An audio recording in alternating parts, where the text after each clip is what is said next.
Hello and welcome to All for United. Oh, we zoomed in there. Oh, it's another Wednesday live. Daniel, I'm so sorry for keeping you waiting, my friend. I think you've muted yourself. There you are. I'm so sorry, mate. How are you today? Yeah, it's all right, mate. Don't worry. I was just cracking on with a bit of work. But yeah, no, I'm good. Looking forward to this as always. Yes, mate. It's going to be good. And if anyone sees Dale, feel free to let him know that he was meant to be doing a live show at midday. We don't know where he is. We've waited around for him. We don't know where he is. So I hope he's okay, by the way. We love you, Dale. Hopefully you'll be back with us soon. We've got a few things to talk about, including summer outgoings. And I want to start with something that, and by the way, that'll be around Dean Henderson and Jesse Lingard. But I want to start by talking about something with Daniel that's come out in the press because of a new book is being put together, and it's around a great man, Daniel, Sir Alex Ferguson. Ollie at the moment is creating a book that is co-written by Dundee United manager Mick Mellon. It's entitled The First 100 Days, Lessons in Leadership from the Football Bosses. And Ollie's doing a piece within this book, and what's come to light is a text message that Sir Alex Ferguson sent Ollie when Ollie was appointed. And I thought it'd be good to hit on this because it'd be great to learn a little bit more about him as a manager and as a person when you were around him. And I will say the text message to you, and then I'm going to ask you a simple question afterwards. And I know what your answer is going to be, but anyway, I'm going to ask it anyway. So Ollie spoke about the next morning after he was appointed. He had a text message on his phone that read, "I've been out all night celebrating getting my club back." And that was a text that Sir Alex Ferguson sent to him the day after he was appointed. Is that a shock to you, Daniel? Well, I just think I think Fergie probably knows he'll have a huge influence on Ollie. He has done throughout his career, obviously, as an actual player. So I think there's probably a little bit of a jest in there, a bit of a joke in there. But ultimately, I think Ollie will be using Sir Alex on numerous occasions for advice, tactics, different opinions here and there. And I think he's just a bit of jest and a bit of a joke from Fergie. But no, it doesn't surprise me at all, because I think Ollie will definitely build his team away, the Manchester United way, in what Sir Alex built over that long period of time when he was the manager. Feel free to be really honest about some of these questions I'm about to ask you, by the way, or feel free to even say, I don't know. It's completely up to you, but I just want to get a sense of that. I'm getting my club back. What do you think Manchester United, the club, meant to Sir Alex Ferguson? What do you think he means by my club? Well, it is his club, isn't it? I think he genuinely believes it is his club, because he built United up to where they are today, or where they were maybe 4 or 5 years ago, to one of the biggest clubs in Europe, in the world, winning Premier League trophies left, right, and centre, cup competitions, European competitions, and playing a certain style, a certain way. And yes, he did adapt to that throughout his career. He adapted to the European approach of football as well. But ultimately, he United is his life. He's obviously got his family. He's a devout husband and father and granddad. But ultimately, United is part of his family as well. And it's a huge part of his life. And he'd have been delighted that someone like Ollie would have been coming in and utilising his Sir Alex's expertise. When he says my club as well, and we all know within Sir Alex that the club means more than just the first team to him.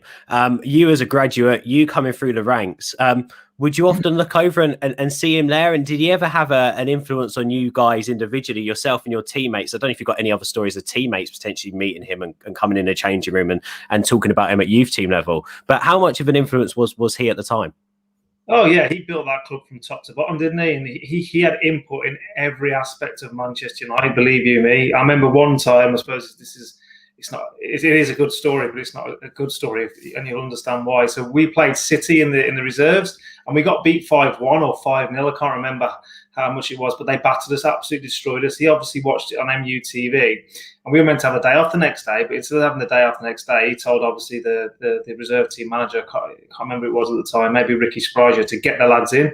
So he got us in. He gave us a right telling off, for want of a better word, and he made us go on I think it was an hour and a half run outside, because he was fuming that we obviously got beat to City, the local team, in the reserve team fixture. So he kept track of every game, every result, every player, and he knew it's from top to bottom. So no, it doesn't surprise me at all. And in terms of Ollie and his influence from Sir Alex, what have you seen particularly? I think one thing that's come out recently is Ollie's taken a step back from taking the training sessions. And I think it's well documented, and maybe you can hit on this a little bit more, that Sir Alex didn't necessarily take every, if not any, first team training sessions, especially more towards the end. How influential, first of all, on that was Sir Alex in training from what you saw and what you know? Was he on the training pitch? Was he taking the training? So sometimes he was and sometimes he wasn't. I mean, I remember one of the first times I went up and started training with the first team. He was in the office. You could see him in his corner office looking out onto the pitches. But ultimately, he was leaving the sessions up to the coaches, the assistant manager at the time, and it was. I couldn't believe it. Loads, absolutely loads. I remember Carlos Queiroz used to take the sessions all the time, and Fergie was absolutely nowhere to be seen. Obviously, Fergie had told Carlos and the other coaching staff that he wanted, what he wanted to do in the training session and how he wanted to get the tactics right for the game on the Saturday, whatever it may be. But ultimately, no, he spent a hell of a lot of time in his office whilst the coaches cracked on and did what he wanted them to do. But still having that arching eye, which you all knew as players, that somewhere the gaffer is watching, which obviously puts pressure on you, right? 100%. They used to film sessions, and I suppose the day or two before the game, he was 100% out there. I remember a couple of times we used to match up against the starting 11.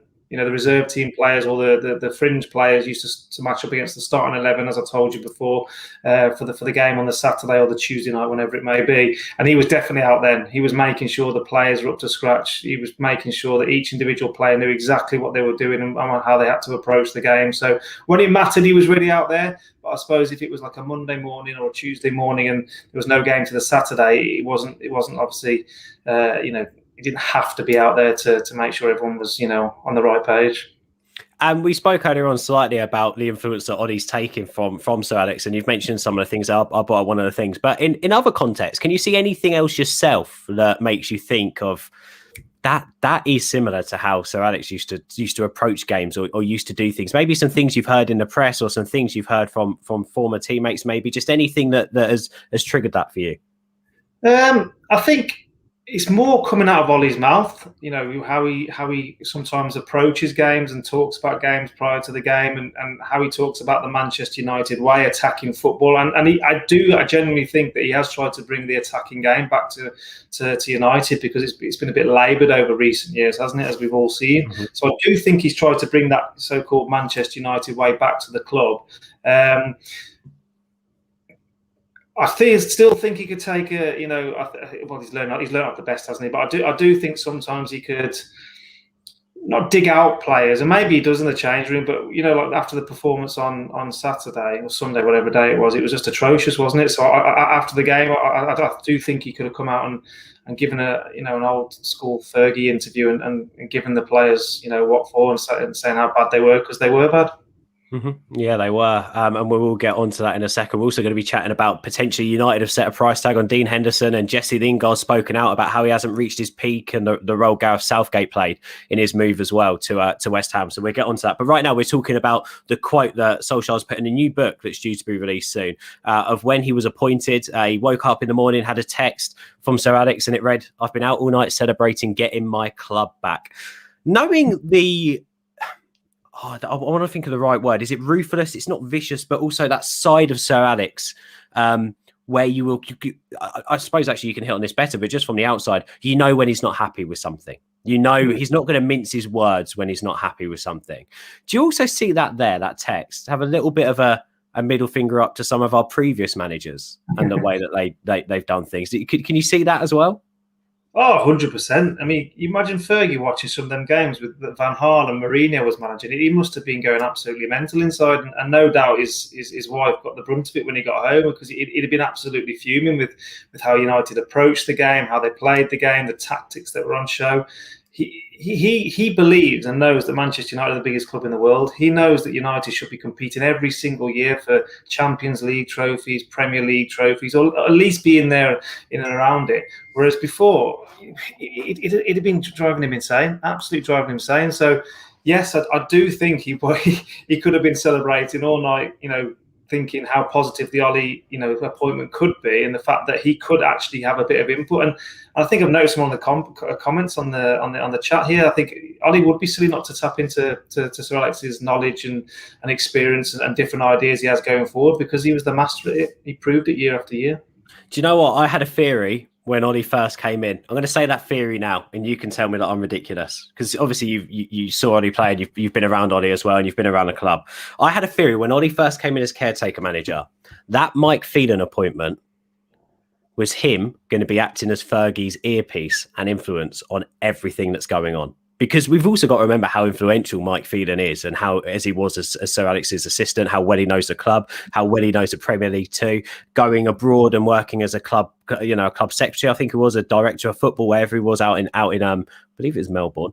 And I had a theory that when they announced that coaching setup, you've got Carrick United's DNA, you've got McKenna, young, ruthless attacking football, you've got Ollie, knows the club, got managerial experience, can slot in, fan favourite, does a job for us fans, and give him more time and patience. Then you got Mike Phelan. I very much thought that Sir Alex's influence, especially in the early days under Ollie, was there to be seen in the way that we were playing football, and that's a Mike Phelan effect. And I don't know if that's changed much now. I don't know if maybe they've gone, right, Ollie, you've got the job permanently, you no longer need that influence. Obviously, as I said, he'll tap into that experience, etc., etc. But I thought that the whole setup was influenced massively by Sir Alex Ferguson, not directly, but through Mike Phelan. That's my theory. You can shoot that away as much as you want, Daniel, but that's my theory.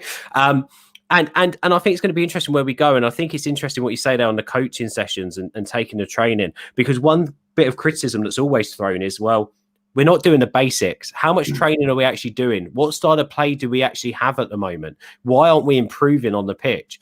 So is that as much a good thing that he's taken that influence, but also a worry that he's too influenced by that? Maybe we need him on the training ground being more ruthless with these players, because what we've been seeing, especially if you want to hit on Leicester, not good enough.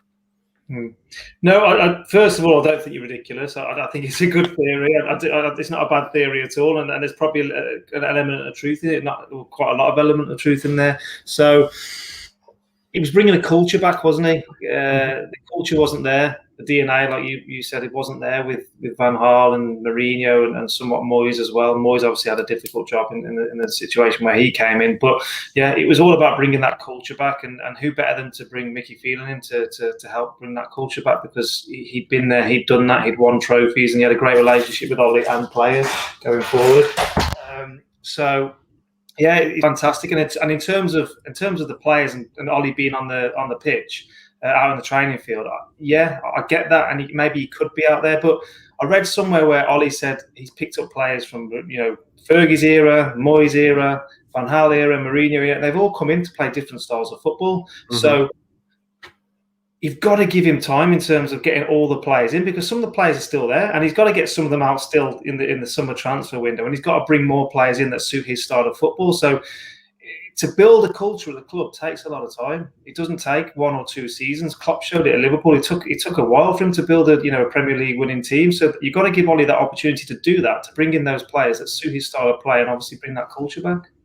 Yeah, I'm with you 100% on that. And I think time he will get, and hopefully we can end the season on a high. The FA Cup's not there now. Europa League, fingers crossed, and top 2, we've really got to push for it. Let's start off with the outgoings by talking about Lingard. It's interesting. Am I the only one, by the way, who's slightly baffled for a Manchester United boy who's gone out on loan to West Ham? He hasn't said a word about United in anything he's done. Like, for instance, when the loan was announced, he didn't thank the fans for their support. He didn't mention anything to do with the club, when usually you'd get maybe a quote retweet, or they'd say something or other to message to the fans. He didn't say anything.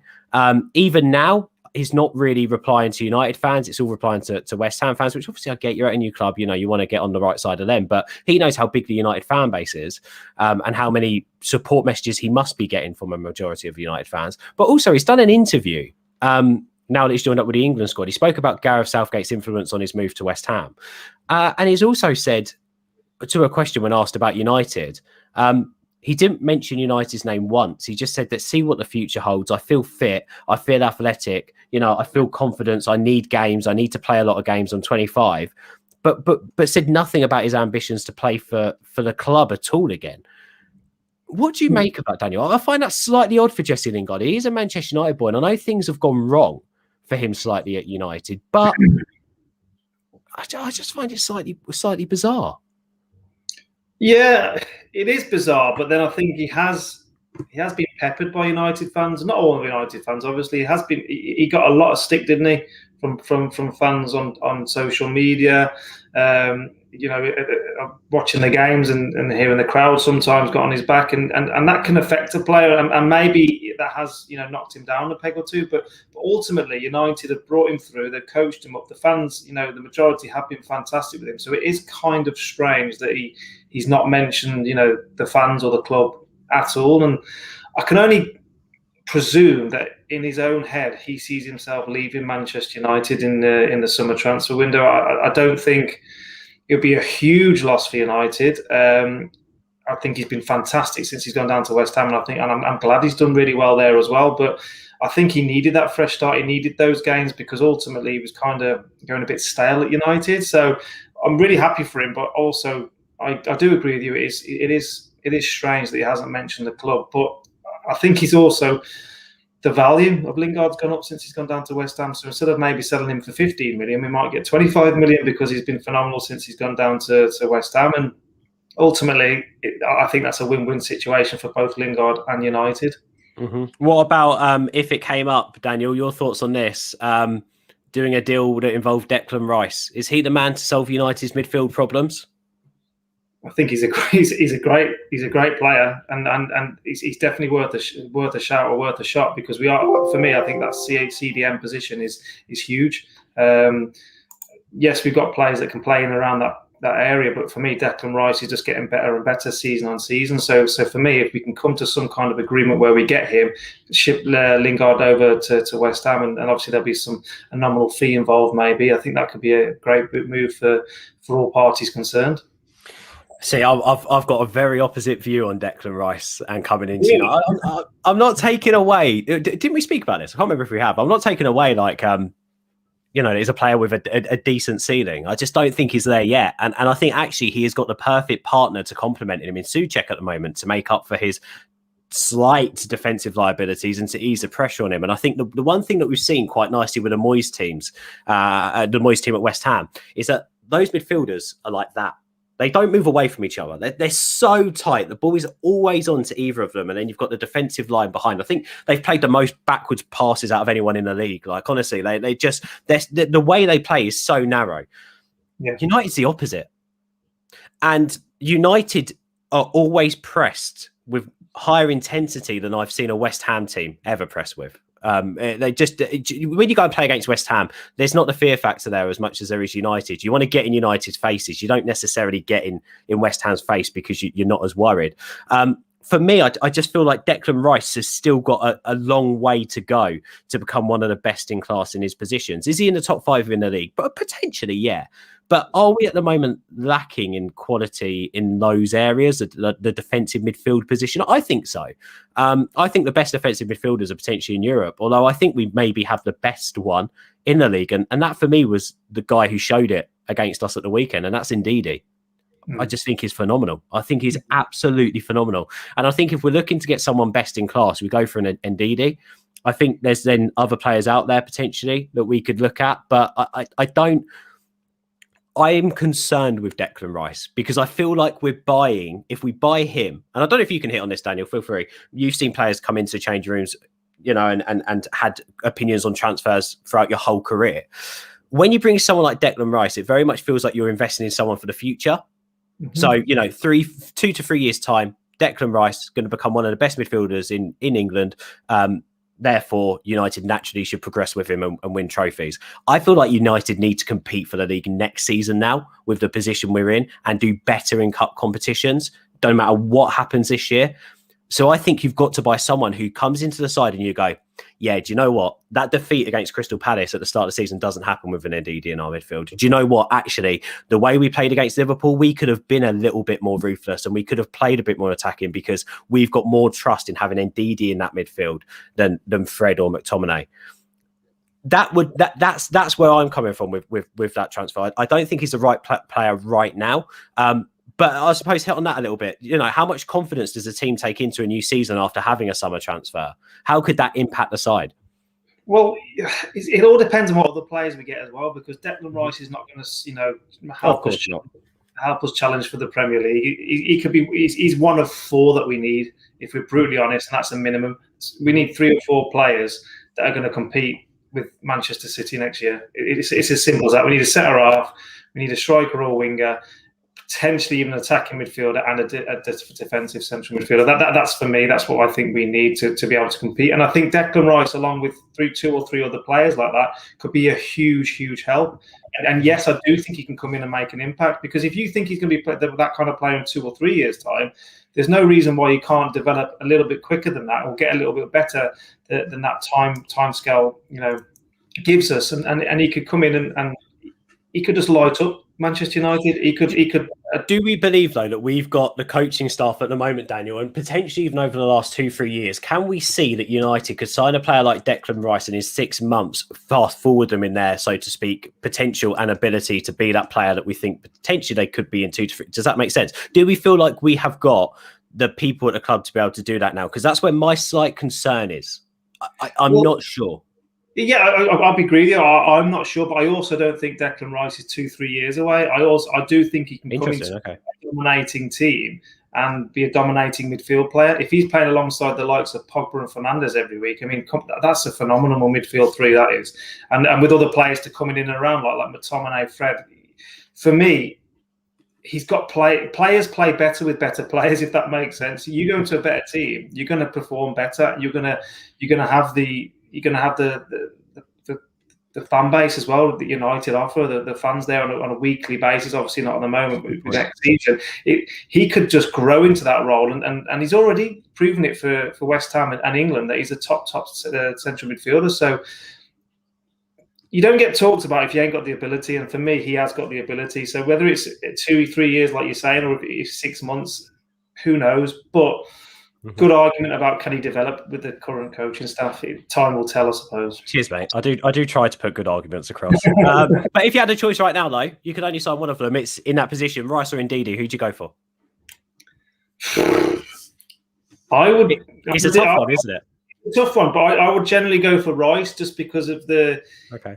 He's young. He's British. I think he can have a good impact on United, and he could grow into that position over the next few years and be like a huge impact player for United and England. Well, we talk about needing leaders in the squad. He's already captain at West Ham. He's captain at every level, not just in their academy. I think he's in the Chelsea academy beforehand, wasn't he? So he's got rich experience there. I don't doubt that. I don't know what Ndidi's like as a leader. I think on ability, probably Ndidi just snatches it. I think if you're looking for an all-rounded player that can come in and have a bigger impact as just filling a position, maybe Declan Rice. I don't know, but it's going to be an interesting one. I think out of the 2, we're more likely to sign Declan Rice and Ndidi this summer. That's just my thoughts, because I do think you can shoehorn Lingard into that deal.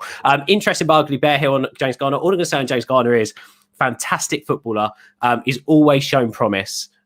He's having a great time at the moment at Nottingham Forest, but he's only going to get a certain amount of games between now and the end of the season. I think with him, there's not going to be enough room to bring him back as a squad player. If you think if we do sign a midfielder, our midfield is then all of a sudden going to be stacked. I'd like to see him go back on loan for a season and then come back in the season after. He's young enough to be able to do that.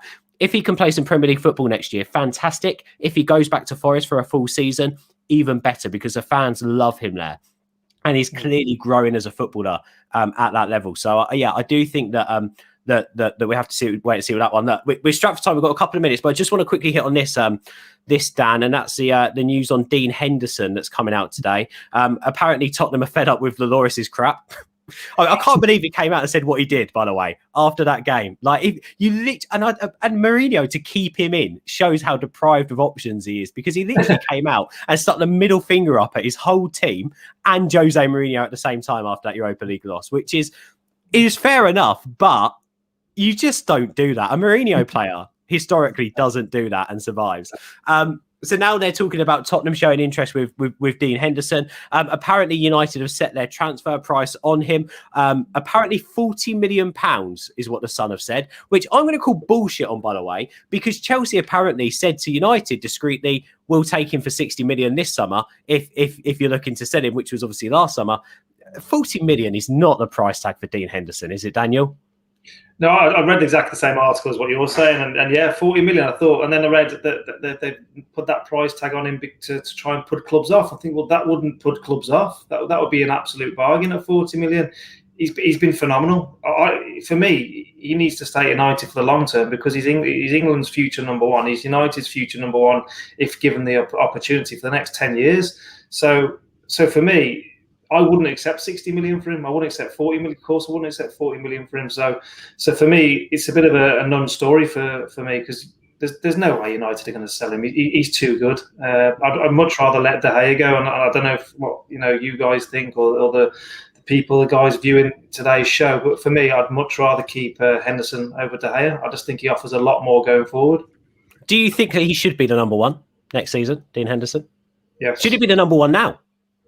Yes, absolutely. For me, yes. I just think the only thing that's stopping that is De Gea's wages. I think and there's only one or two clubs in the whole of Europe that'd be willing to take him on those wages as well. So it's a very difficult one. But for me, in terms of ability and mistakes and future of the club, for me, it's got to be Henderson. Yeah, it's interesting that you say that because I think if we look at it, what club buys David De Gea this summer? It's the same debate as what club buys Paul Pogba this summer. Who's going to be able to afford players on those wages and for that fee? I mean, you could probably cut a fee slightly for De Gea, but you're still not selling him for less than 50 million. You're not. So it's a tough one. But I'm with you. I think Dean Henderson should be our number one now. And he probably should also be England's number one too.